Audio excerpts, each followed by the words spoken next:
Amigos de Contrapunto.com, sean bienvenidos nuevamente a nuestro segmento deportivo.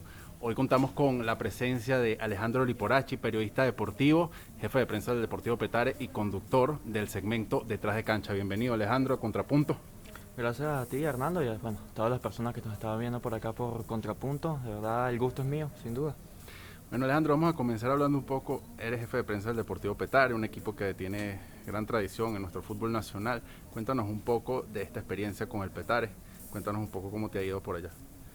No, bueno, gratificante, realmente una experiencia en lo personal muy única, que no ha sido fácil, no ha sido Okay. fácil. Obviamente para nadie es un secreto, bueno, la mala imagen que tenía Petare hace unos años, bueno, por decisiones administrativas, es algo que ha venido trabajando los últimos 2 años y medio con esta nueva gestión, en el que se ha querido recuperar esa tradición que tenía de por sí el Deportivo Italia, Italchacao, eh, Deportivo Petare sus primeros años, bueno, que llegó a acumular hasta 5 títulos del fútbol nacional y 4 Copas Venezuela, y bueno, es algo que hemos venido trabajando en pro de recuperar esa buena imagen y además de volver al sitio que es la primera división. Con todo este tiempo trabajando allí en Petare, el corazón se une, ¿no?, a la fanaticada de lo que es los colores del Petare, ¿no? Creo que es como todo, ¿no? Como toda experiencia laboral, le terminas agarrando cariño al sitio donde estás, y más si te llegas, si te estás sintiendo cómodo, ¿no? Este, Tú puedes ser fanático de un equipo antes y ya cuando estás, Claro. cuando estás metido de lleno día a día con otro equipo, con otros colores, le terminas agarrando cariño. Alejandro, cuéntanos un poco, vamos a hablar un poco de lo que ha sido tu proyecto Detrás de Cancha. Lo hemos visto en esta cuarentena, hemos disfrutado, hemos tenido la oportunidad, el honor de ser invitados también por ti. Cuéntanos un poco cómo nace Detrás de Cancha.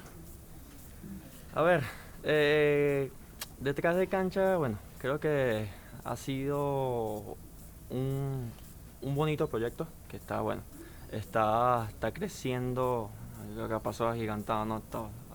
Favorablemente con todo esto de la pandemia.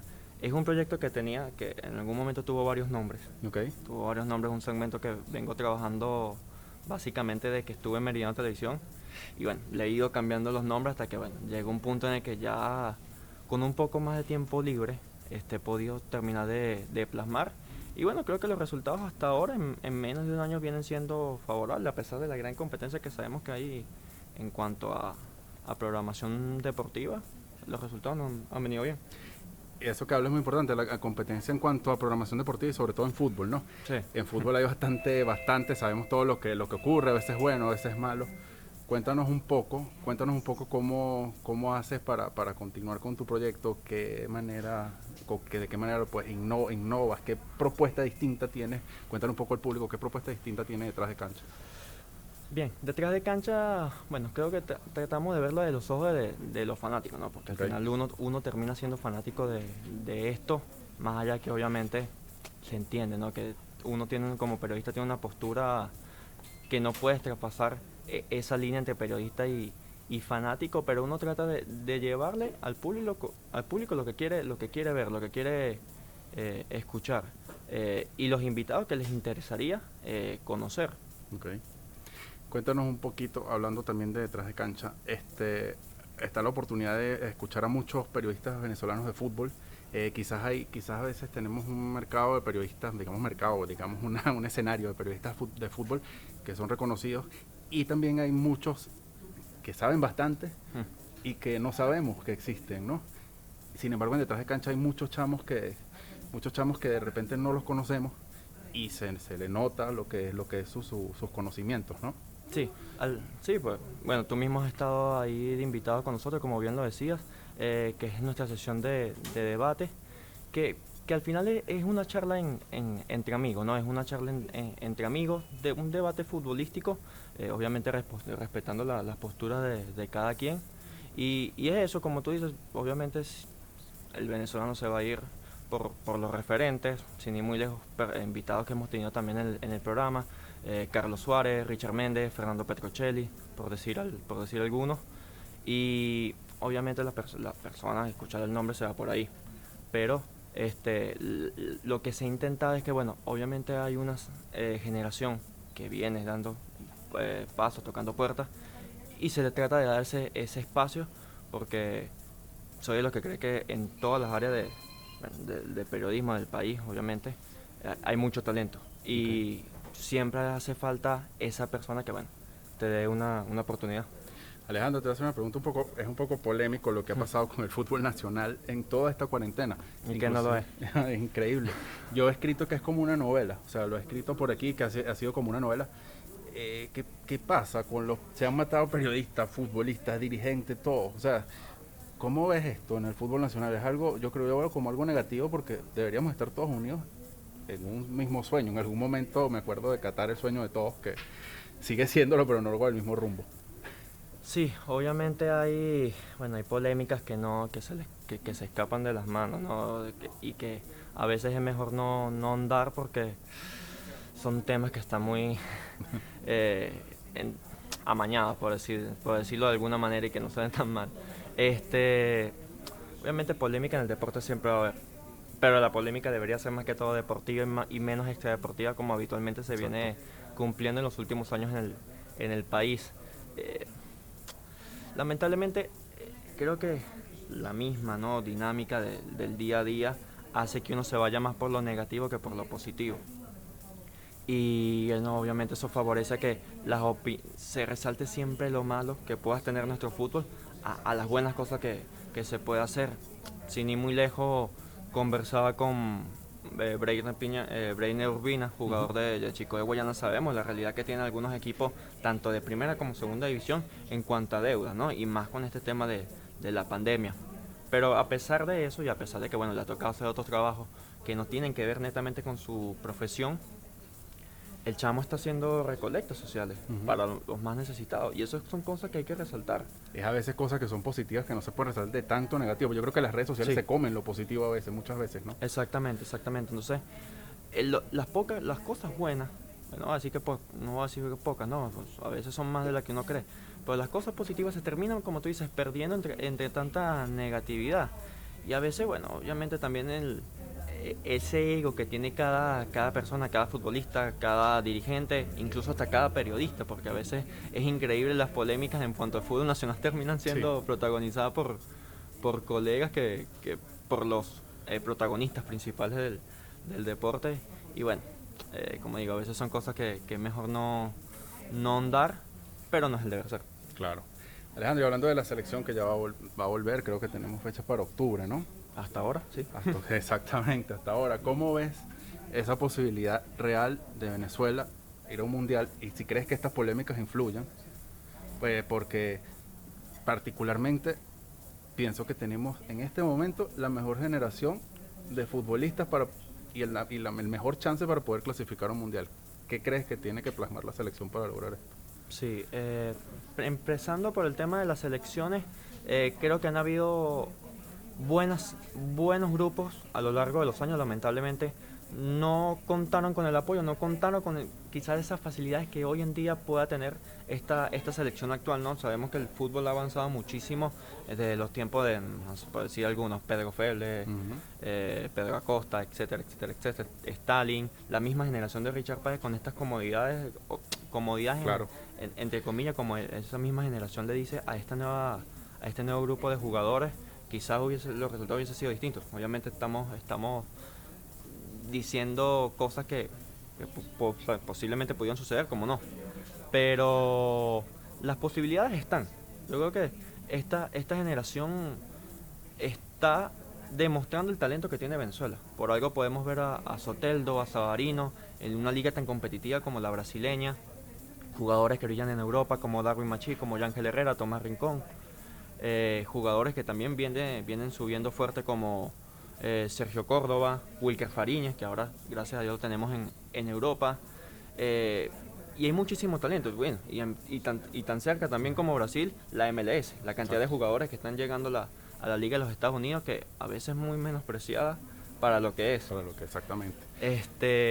Y bueno, en ese sentido yo te iba a preguntar, se dice que la convocatoria puede ser en torno a los jugadores que están en América. Sí. Yo estaba viendo las posibles alineaciones con esos jugadores y de verdad que es una alineación que promete, ¿no? ¿Tú crees que eso sería una ventaja para Venezuela? Sí y no. Okay. ¿Por qué? Porque obviamente también conocemos el talento que pueden haber en otras ligas. Argentina, si bien no pueda tener, como lo llamamos, los caballos, Ujú. que están la mayoría están en Europa, pero van a tener buenos jugadores, la liga tiene buenos jugadores. Partimos con cierta desventaja porque nuestro fútbol, en comparación con otras ligas, no ha comenzado. Y eso si jugamos con netamente jugadores del patio local, nos puede desfavorecer. Ahora, si podemos abrirle el abanico y tener a jugadores de la Major League Soccer que los quieran prestar, Ujú. de la liga brasileña, de los Claro. que juegan en Argentina, etcétera, etcétera, puede haber opciones, pero obviamente el núcleo fuerte de esta selección está en Europa. Es así. Va a ser complicado más para Peseiro porque con quienes más se reunía ha sido con los jugadores de afuera, Ujú. no tanto con los de acá. Entonces es un 50-50 y más con este tema de pandemia que entendemos que los equipos, bueno, les ha costado, bueno, tener ese seguimiento. Ya de por sí nos perdimos una Copa América o unas fechas de Copa América que pudo haber servido muchísimo para que el grupo haga cohesión. Para que engranara. ¿Qué piensas de, por ejemplo, Wilker Fariñas en Francia? Hay gente que dice que tenía que irse al Barcelona, al Liverpool. A mí me parece que fue una buena decisión Wilker Fariñas en Francia. Ya está en Europa, está dando un primer paso. Gente que dice, Joseph Martínez, los goles en la Major League Soccer no son en Europa. ¿Qué opinión te merece eso como periodista y como seguidor del fútbol nacional? Mira, para comenzar con Wilker, hay una realidad, ¿no? Sabemos que el gran talento que tiene Wilker y es algo que que están reconociendo a nivel local, me refiero al continente y también fuera en Europa también saben de Wilker Fariñas, ¿no? Pero hay que ser medido. ¿Qué preferimos? Que tengamos un gran talento y lo mandemos a un equipo grande y quede 5 o 6 meses banqueado. Que por ejemplo, el ejemplo del Barcelona, que juega nada más la Copa del Rey y lo eliminan a las 2 3 fechas Exacto. y ya no va a jugar más hasta el final, que vayan a descansar al portero titular. Yo creo que lo mejor que le puede servir a Wilker es su primera experiencia en Europa, que vaya poco a poco, que vaya agarrando ritmo, porque el fútbol europeo es totalmente distinto al fútbol colombiano. Y toma una buena decisión, Al final son los mismos que critican, como dices tú, a Joseph Martínez, que es irónico, ¿no? Que tengamos uno de los mejores jugadores de esa liga y la critiquemos de que si no tiene nivel, que si esto, que si aquello.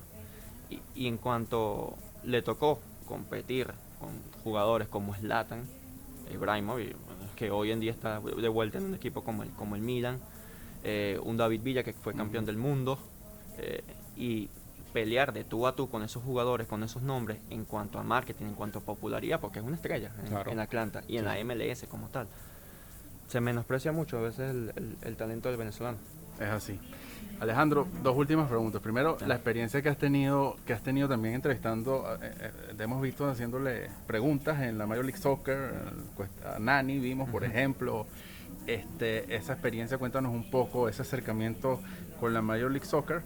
Y bueno, decir también que en medio de todos estos aspectos negativos del fútbol nacional, hablábamos de los positivos, decir que estaba conversando con un colega que veíamos detrás de cancha y es uno de los aspectos positivos que podemos tener en el fútbol nacional y ojalá que hayan más iniciativas así. Cuéntanos un poco ese acercamiento con la Major League Soccer y también quiero tu opinión de Peseiro rumbo a estas eliminatorias. Bien, vamos a empezar con lo último. Peseiro, bueno, como te digo, lo principal es que comienza a tener conexión o tener conversaciones con los posibles jugadores que puedan haber. Claro que como decimos, todavía no sabemos si es cierto, a ciencia cierta va a seguir siendo esa fecha de octubre la eliminatoria. Hay movimiento para mover esas fechas para noviembre y también está la posibilidad de que, como hizo con la CONCACAF, suspenda las eliminatorias hasta 2021. Okay. Entonces, ya de por sí todavía estamos ahí un poco a la expectativa que va a ser la FIFA, ¿no? Pero bueno, a Peseiro, creo que como todos los colegas hemos hablado, misma gente de fútbol, es una incógnita porque no sabemos a ciencia cierta cómo va a jugar esta selección. Okay.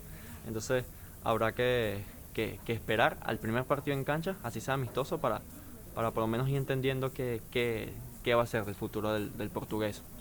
Y en cuanto a detrás de cancha y la MLS, bueno, creo que es una de las grandes oportunidades que ha tenido el sitio durante esta pandemia, obviamente con la cercanía de las conexiones, de las redes, a pesar de las dificultades que puede tener el internet del país, ha sido una de las grandes oportunidades, o poder conversar, como tú dices, con Nani, con el mismo Giovanni Savarese, Thierry Henry, que está técnico del Montreal, muchísimos jugadores y entrenadores que tú ves en televisión y bueno, tienes por lo menos la oportunidad de escuchar una rueda de prensa, es algo realmente casi que un sueño.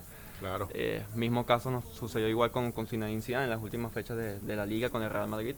Son cosas que dentro de todo es eso, lo positivo de la pandemia ha permitido que el periodismo, bueno, avance unos peldaños. Es así. Bueno, Alejandro, no nos queda más que despedirnos y agradecerte por haber estado con nosotros acá en nuestro segmento deportivo. Y bueno, aquí siempre pendiente entonces de lo que sea con detrás de cancha y bueno, y todo lo que tenga que ver también con el Deportivo Petare y todo lo que nos quieras informar. Muchísimas gracias, Alejandro. No, a ti, Arnaldo, y a toda la gente que nos está viendo por acá por Contrapunto, muchísimas gracias por la invitación y bueno, por acá estamos a la orden. Contrapunto.com